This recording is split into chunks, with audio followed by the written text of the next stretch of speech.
सभी श्रोताओं को नमस्ते। वैदिक थॉट्स में आपका एक बार पुनः स्वागत है। आजकल बहुत विकट परिस्थितियां देश में समाज में देखने को मिल रही हैं।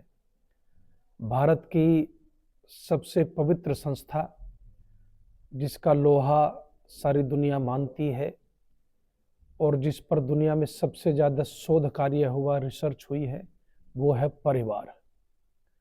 वैदिक परिवार की अवधारणा बहुत सुंदर है, बहुत खूबसूरत है, लेकिन उस खूबसूरत संस्था को इस समय पाश्चात्य संस्कृति का जो प्रभाव है वो तहस नहस कर रहा है। सिमटता जा रहा है परिवार। पहले परिवार का अर्थ होता था जहाँ दादा दादी, माता पिता, सारे भाई बहन साथ मिलकर के इकट्ठे रहते हो, लेकिन फिर वो सिमटता हुआ पति पत्नी तक आ गया कि पति पत्नी दोनों ही मिलकर के बस रहेंगे, उनके साथ उनके बच्चे रहेंगे, उतने को ही हमने परिवार मान लिया। लेकिन उतने पर भी अब निभाह होता दिखाई दे नहीं रहा है। पति पत्नी जहाँ दोनों रहते हैं, अपनी मर्जी से विवाह करते हैं, जिसको वो प्रेम विवाह का नाम देते हैं, इन इतना सब कुछ होने के बावजूद भी फिर एक दिन ऐसी परिस्थितियां आती हैं कि कोई नीले ड्रम में तो कोई सफ़ेद ड्रम में पैक हुआ मिलता है। पति पत्नी में पहले भी विवाद होते थे, मतभेद होना स्वाभाविक है।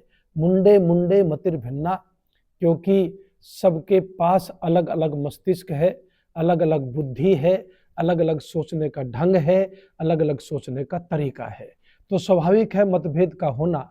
लेकिन मतभेद पहले भी होते थे। पहले या तो आपसी समझदारी से मतभेद समाप्त करके एक दूसरे के प्रति समर्पित होकर के पति पत्नी जीवन यापन करते थे।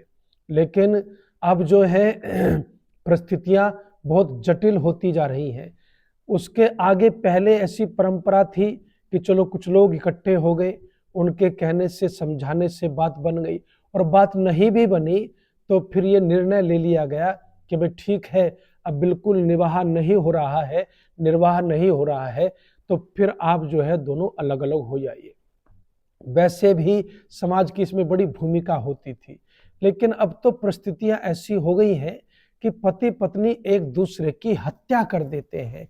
इतनी हिंसक भावनाएं लोगों के अंदर जाग रही हैं। उसके पीछे जो सामाजिक ताना बाना है, जो हालात हैं, जो परिस्थितियां हैं, उनकी बहुत बड़ी भूमिका मुझे नज़र आती है।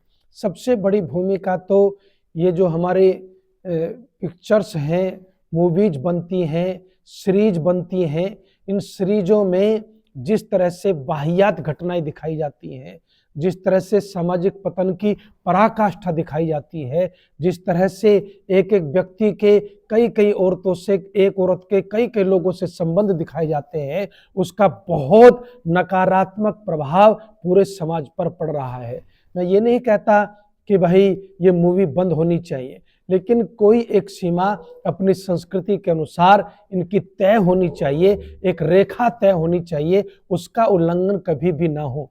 दूसरा, ये मोबाइल नाम की जो चीज आई है, इसमें रात दिन जो व्हाट्सएप पर जहर उगला जा रहा है, वो भी परिवार की संस्था को तोड़ता है। और एक चीज अनर्गल लोगों के अंदर भरी जा रही है कि बस जो कुछ हूं मैं हूं, मेरा सुख है, मेरी सोच है, मेरी आज़ादी है, मुझे इस ढंग से जीना है। इस तरह से तो दुनिया में कोई भी साथ नहीं रह पाएगा। साथ रहने के लिए सकारात्मक दृष्टिकोण की आवश्यकता पड़ती है। देखिए, हमारे संस्कारों में जो विवाह संस्कार है, उसकी अद्भुत शिक्षाएं हैं। और विदेशी लोगों ने भी ये कहा, एलिजाबेथ ने भी ये कहा था कि भारत में तलाक नहीं होते, उसके पीछे इनकी संस्कार पद्धति है। विवाह संस्कार में बहुत बढ़िया एक बात कही कि जैसे मधुमक्खी जो है किसी भी पेड़ पर बैठा दीजिए, आप नीम के पेड़ पर भी बैठा देंगे तो शहद मीठा ही निकालती है, बल्कि नीम के पेड़ के शहद की कीमत और भी ज्यादा होती है। ऐसे ही सकारात्मक सोच से जब व्यक्ति गृहस्थ में प्रवेश करता है तो हालात का रोना तो कायर रोते हैं, परिस्थिति का रोना तो कायर रोते हैं। हर परिस्थिति में जब मनस्थिति ठीक होती है तो मधुमक्खी की तरह रिजल्ट हमेशा मीठा ही आता है। तो आपकी सोच सकारात्मक होना बहुत आवश्यक है, प्रेम का होना बहुत आवश्यक है, जिसका अभाव इस समय दिख रहा है। हमारे यहाँ ऋषियों ने कहा है, ये जो भौतिकवाद है ना, ये सब समस्याओं की जड़ है। आजकल व्यक्ति इंसान से प्रेम नहीं करता, वस्तुओं से प्रेम कर रहा है साहब। मकान से, गाड़ी से, घोड़े से, आधुनिक संसाधनों से प्यार करता है, लेकिन अपने माता पिता, अपने परिवार के सदस्यों से प्रेम नहीं करता, और इसीलिए ये सारी समस्याएं बढ़ती जा रही हैं।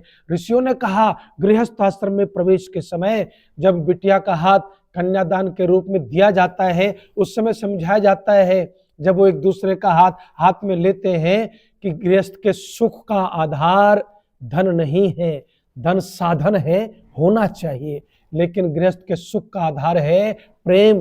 प्रेम कैसे? आदमी खाने के बिना एक आध दिन रह सकता है, पानी के बिना 2-4 घंटे रह सकता है, वायु के बिना एक क्षण भी नहीं रह सकता। जैसी चाहत वायु को लिए होती है, ऐसी ही चाहत पति पत्नी में जब एक दूसरे के लिए होती है, तब जीवन में कभी कलह नहीं होता। वहां पर तो ऋषियों ने कहा है कि एक दूसरे की इच्छाओं को मम व्रतेते हृदय दधामि मम चित्तम अनुचित्तम ते अस्तु, कि वही एक दूसरे के मन के अनुकूल एक दूसरे का मन हो जाए, दोनों के विचार मिल जाएं। जब दोनों के विचार मिलते हैं तो बहुत अद्भुत होता है गृहस्थ जीवन, उसमें सुख ही सुख होता है, फिर विवाद नहीं होता। आपको 2-3 मैं सुझाव के रूप में जरूर देना चाहता हूं, जिससे समस्या का समाधान हो। पहला, प्रेम होना चाहिए परिवार के सदस्यों में। दूसरा, भरोसा होना चाहिए। कई जगह तो मैं ये देखता हूं, शक के कारण से ही दुनिया के रिश्ते बर्बाद हो गए साहब, और बाद में खोदा पहाड़ निकली चूहिया, कुछ भी नहीं निकलता। तो आपको अपने दृष्टिकोण को बहुत सही रखना है, वहम से, शक से, संदेह से बचते हुए एक दूसरे पर भरोसा रखना है। जब भरोसा होता है, और तीसरी बात है, वाणी का प्रयोग सोच समझ करके करें। यदि आप अपने रिश्तों को बचाना चाहते हैं, वाचम वदति शांतिवाम, कहते हैं कि ऐसी वाणी बोलनी चाहिए जो आपको उत्तेजित न करे, बल्कि आपको सुनने के बाद शांति का, सुख का अनुभव होता हो। तो आपको अपनी वाणी का प्रयोग भी इस तरह से आपको करना पड़ेगा, और आपको रिएक्शन से बचना चाहिए।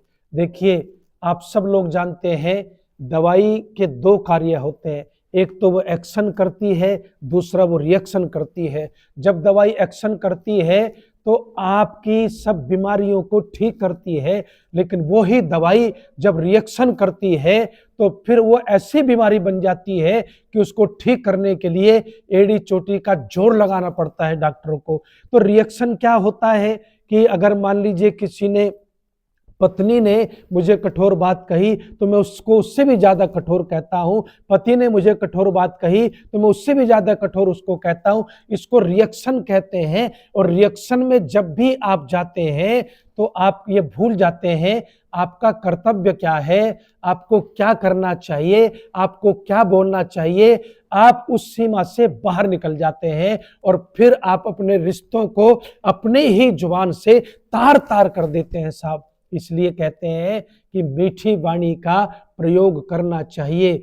मीठी वाणी के प्रयोग के लिए आप सब जानते हैं कि वाणी का कितना करिश्मा है। आप सब सुनते रहते हैं कि वाणी जो है उसमें अद्भुत तक शक्ति है। इस वाणी से आप पत्नी को ही नहीं, परिवार को नहीं, सारी दुनिया को अपना मित्र बना सकते हो, और सारी दुनिया को अपना शत्रु भी बना सकते हो। तो ये जो 4 सूत्रीय कार्यक्रम मैंने आपके सामने बताया है, इस पर यदि थोड़ा सा लोग ध्यान दें तो आपके घर में निश्चित रूप से आप अच्छा, लंबा, सुखी गृहस्थ जीवन जी सकते हैं, शांति से रह सकते हैं, अपने रिश्तों का आनंद ले सकते हैं, और फिर आपको जो खुशी मिलती है अपने जीवन साथी के साथ रहने में, मारने की बात तो छोड़िए, आप उसका सम्मान करके, उसके लिए छोटे छोटे कार्य करके इतने खुश होते हैं कि आपके प्रसन्नता का कोई ठिकाना नहीं रहता। इस प्रसन्नता को खोजिए, भौतिकता के पीछे ज्यादा मत भागिए, संसाधनों के पीछे ज्यादा मत भागिए, उनमें सुख नहीं है, वो तो केवल साधन मात्र है। धन्यवाद।